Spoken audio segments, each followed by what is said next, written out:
E aí, antes da gente mergulhar de cabeça no conteúdo de hoje, aquele recadinho rápido de sempre, né? É muito importante se inscrever no canal, curtir o vídeo e, claro, no final, deixar um comentário dizendo o que achou.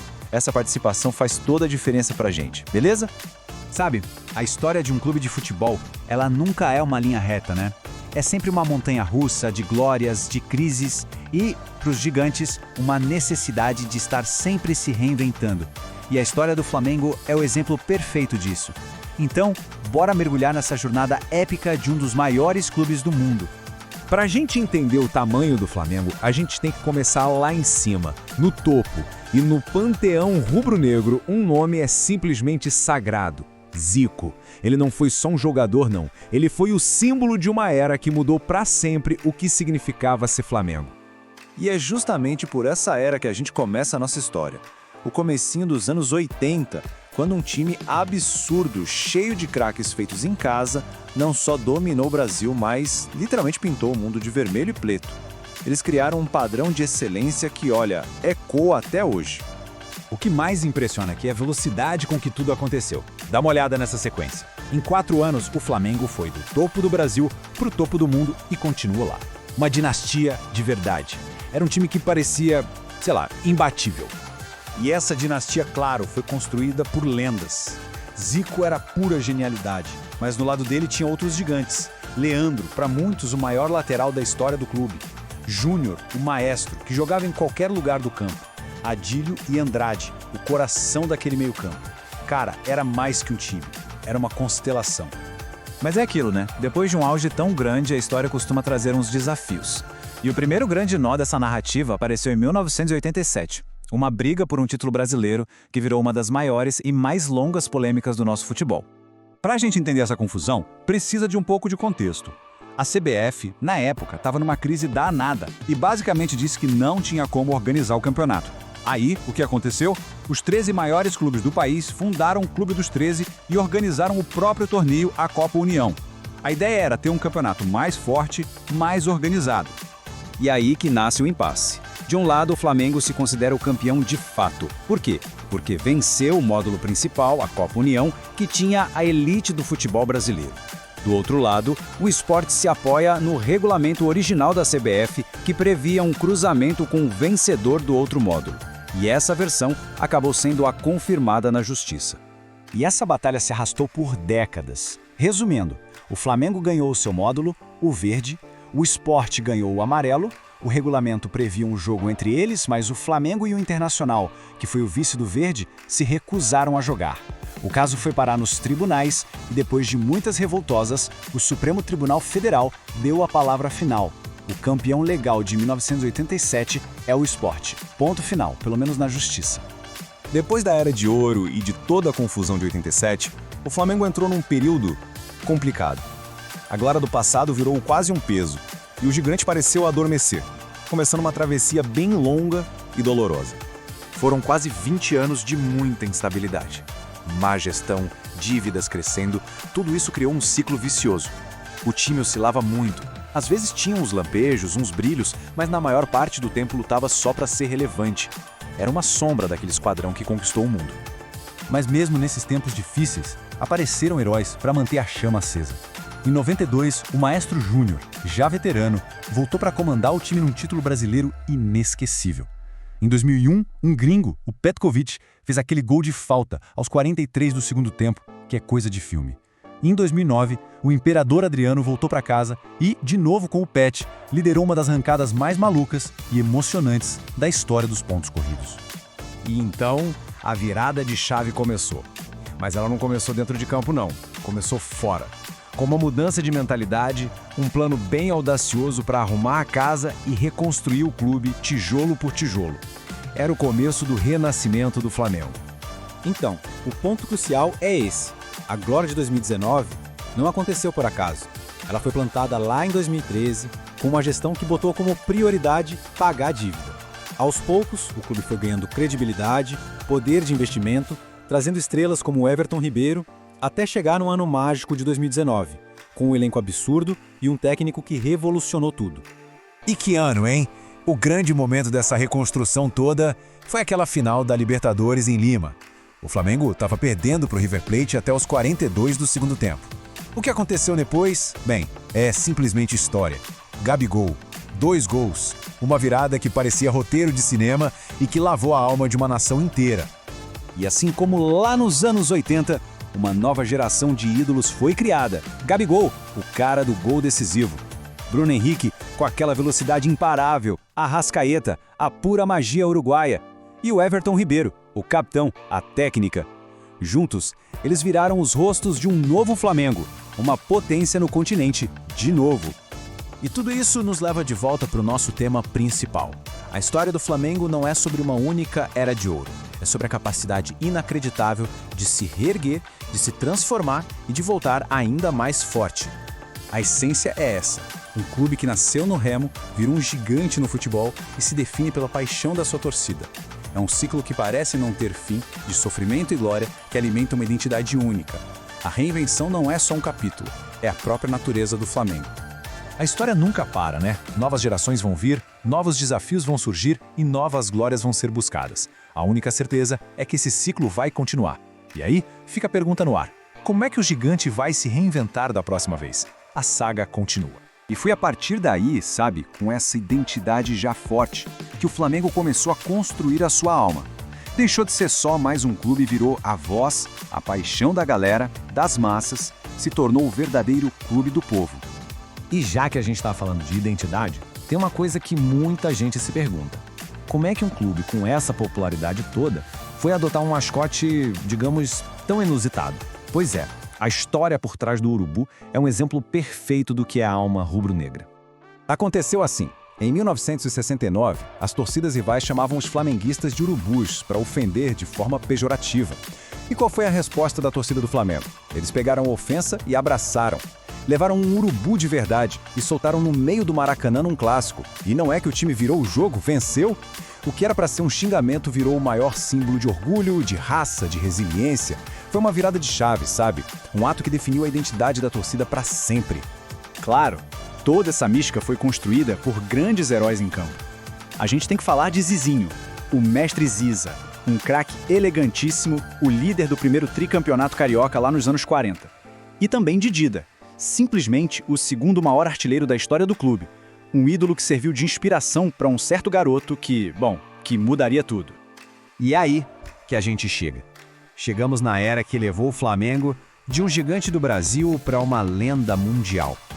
A gente está falando, é claro, da geração de ouro. Porque vamos combinar, né? Nenhum time se torna lendário sem ter um gênio, um verdadeiro deus em campo. E para o Flamengo, esse deus tinha nome e sobrenome. Arthur Antunes Coimbra. Zico, o galinho de Quintino. Para a nação rubro-negra, simplesmente o maior de todos. Mas o Zico, genial como era, não estava sozinho. De jeito nenhum. Ele era o maestro de uma orquestra que tocava por música. Tinha Júnior, Leandro, Andrade, Adílio, Nunes. Era um time mágico. Um time que não só ganhava, ele encantava. Jogava com aquela alegria, sabe? Aquela irreverência que é a cara do Rio de Janeiro. E o domínio deles começou em casa, no Rio, com o tricampeonato carioca, que foi um verdadeiro rolo compressor. Mas a coroação nacional, essa veio em 1980, a final do Brasileirão, uma batalha histórica contra um timaço, o Atlético Mineiro. E o palco, um Maracanã com mais de 154 mil pessoas pulsando. Naquele dia, o Flamengo mostrou para o Brasil inteiro quem mandava. Foi o primeiro título nacional daquela geração, e era só o começo da história. Então, com o Brasil já conquistado, o próximo passo era óbvio, né? O destino chamava. Era hora de conquistar a América e depois o grande objetivo, pintar o mundo de vermelho e preto. E o ano da glória foi 1981. Veio a Libertadores, a obsessão do continente, e o Flamengo venceu numa campanha simplesmente épica. Com o título sul-americano na mão, eles ganharam o direito de ir para o Japão disputar o título de melhor time do mundo. E o adversário? Ninguém menos que o poderoso Liverpool. O palco então estava montado. Tóquio. De um lado, o Liverpool, aquela máquina inglesa, os campeões da Europa, um time temido por todo mundo. Do outro, o Flamengo, que não carregava só a bola, carregava a arte, a paixão, a alma de uma nação inteira nas costas. Era o confronto de estilos que o planeta inteiro parou para assistir. Todo mundo esperava um jogo duro, equilibrado, mas o que aconteceu foi um espetáculo, um verdadeiro show. Foi um monólogo rubro-negro. O placar começou a ser construído no primeiro tempo E não parou mais. Placar final 3-0. Simples assim, sem apelação. Os europeus não viram a cor da bola. Foi uma vitória avassaladora, daquelas que ecoam pela história do futebol. Olha, o que se viu em campo naquele dia foi muito mais que um jogo. Foi uma aula de futebol. O Zico foi o maestro, como sempre. Nunes, o artilheiro das decisões, fez o que sabia fazer de melhor e marcou 2. Adílio completou a festa e o Flamengo, de forma incontestável, era o campeão do mundo. Mas o legado daquele time é muito maior que o troféu, sabe? Eles viraram eternos não só porque venceram, mas pelo jeito como venceram. Jogando com a alma rubro-negra, com uma paixão que contagiava e uma identidade que ninguém nunca vai esquecer. E tudo isso nos leva a uma pergunta que ecoa até hoje no futebol brasileiro.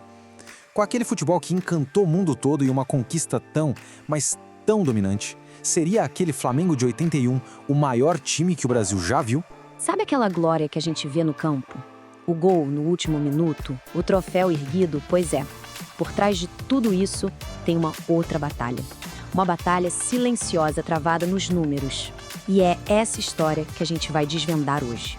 Vamos mergulhar na anatomia do semestre financeiro mais espetacular da história recente do Flamengo. Olha, no futebol de hoje em dia, só o talento com a bola não basta. Não mesmo. A verdadeira força, aquela que constrói um gigante, nasce bem longe dos gritos da torcida. Nasce no silêncio das planilhas, nas estratégias. É ali que o jogo é ganho antes mesmo de começar. Então fica a pergunta, né? O que é que faz um clube de futebol virar uma potência financeira de verdade? A resposta, como quase sempre, está nos números. E a gente vai usar a jornada do Flamengo para entender exatamente isso. Como se transforma um desafio gigantesco em domínio absoluto. Para a gente entender o tamanho do que o Flamengo fez em 2025, primeiro a gente precisa voltar um pouco no tempo. A gente precisa encarar um fantasma que assombra, olha, praticamente todos os clubes brasileiros. O temido primeiro semestre. Pensa assim, é como se fosse uma travessia no deserto. No comecinho do ano, os clubes têm despesas enormes, salários, viagens, impostos, mas a grana de verdade das premiações, dos campeonatos, ainda está longe de entrar. É um período de pura sobrevivência, onde cada centavo faz uma diferença brutal. Isso, no jargão financeiro, é a tal da sazonalidade financeira. E esse gráfico aqui, ele é o retrato fiel dessa batalha. É uma montanha russa, né? Olha só, em 2021, um buraco de quase 80 milhões de reais. Aí em 23, uma recuperação. Mas em 24, de novo no vermelho. Era esse o ciclo, sabe? Uma luta constante, ano após ano, para não fechar semestre no prejuízo. Só que aí chegou 2025 e o roteiro mudou completamente. A grande virada de jogo não foi no Maracanã lotado, mas sim nas planilhas. O Flamengo estava pronto para reescrever a própria história e quebrar esse ciclo de uma vez por todas. Essa era a realidade. Uma briga sem fim, altos e baixos, até aquele momento. E aqui tá o número que muda o jogo. 712 milhões de reais. Isso não é só receita, gente. É uma declaração de poder.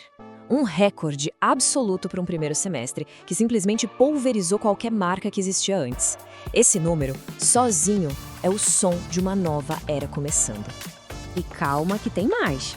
Pensa só. A receita foi 55% maior que no ano anterior. 55%.